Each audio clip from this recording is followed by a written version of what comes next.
Hi mga kaginhawa! Welcome back sa Ginhawa Pinoy. Ang channel kung saan pag-uusapan natin ang pera, mindset, at mga simpleng paraan para magkaroon ng mas magaan at mas maayos na buhay. Kung bago ka pa lang dito, don't forget to subscribe and click the bell icon para updated ka sa mga videos natin about money tips, life mindset, at Pinoy success stories. Ngayon, pag-usapan natin ang isang real talk topic. Bakit hindi ka pa rin yumayaman kahit nag-iipon ka? Yes, kahit gaano ka pa magtipid o mag-budget. Bakit parang hindi pa rin umaangat ang buhay mo? Huwag kang mag-alala, by the end of this video, malalaman mo kung ano ang kulang sa strategy mo. At paano mo mapapagana ang pera mo para magtrabaho para sa'yo. So sit back, relax, and let's talk about it, the Ginhawa way. Part 1, The Common Mindset. Lahat tayo lumaki sa mindset na mag-ipon ka para yumaman. Narinig mo na yan, di ba? Anak, huwag magastos, mag-ipon ka para sa future. At tama naman, importante ang disiplina. Pero madalas, hanggang ipon lang tayo. You save money, ilalagay sa bangko, tapos hayaan mo lang doon. Pero habang ikaw ay tulog, guess what? Ang bangko ang kumikita, hindi ikaw. Ang katotohanan, saving alone won't make you rich. Kasi habang nakatambay lang ang pera mo, unti-unti itong nababawasan ang halaga dahil sa inflation. Parang may balde ka ng tubig na may butas. Habang di mo napapansin, nauubos din. Part 2, The Real Purpose of Saving. So ano ba talaga ang purpose ng pag-iipon? Hindi para yumaman. Ang tunay na layunin ng pag-iipon ay proteksyon, emergency fund, short-term goals, peace of mind. Pero kung gusto mong umasenso, hindi sapat ang keep, kailangan mong palaguin. That's where investing and income building comes in. Part 3, Why Investing Matters. Kapag nag-iipon ka lang, hindi kumikita ang pera mo. Pero kapag nag-i-invest ka, pera mo na ang nagtatrabaho para sa'yo. Halimbawa, kung may 10,000 pesos ka sa savings account, at may 0.25% interest yearly, kikita ka lang ng 25 pesos sa isang taon. Pero kung nasa investment na may 8% growth, 800 pesos ang kikitain mo.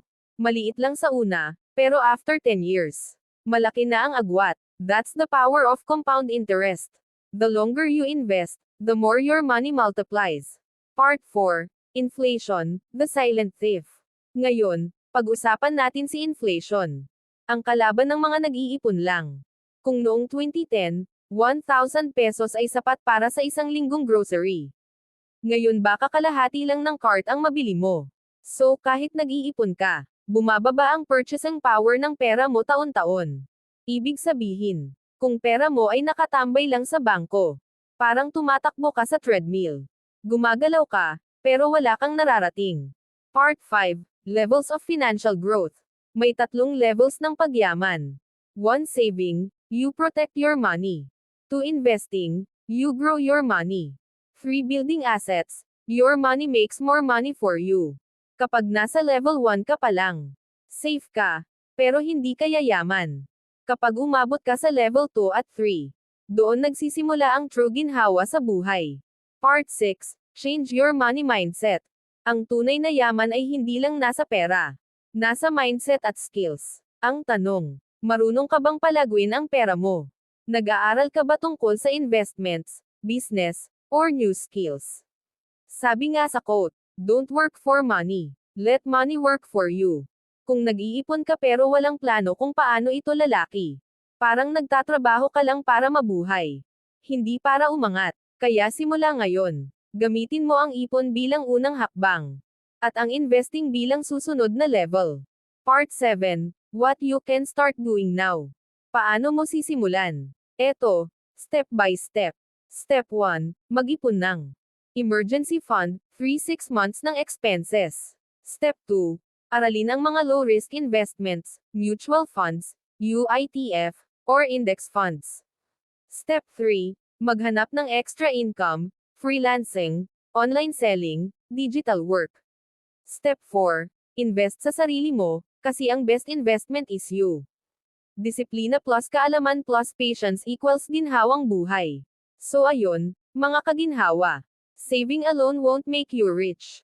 Pero saving plus investing plus learning equals real progress. Kung may natutunan ka sa video na to, don't forget to like, subscribe, at share sa kaibigan mong gusto ring matutong magpalago ng pera. Comment mo rin sa baba. Ready na akong palaguin ang pera ko. Para malaman naming kasama ka sa mga taong gustong maranasan ang tunay na ginhawa sa buhay. This is Ginhawa Pinoy, reminding you that true comfort starts with the right mindset. Kita-kits ulit sa susunod na video.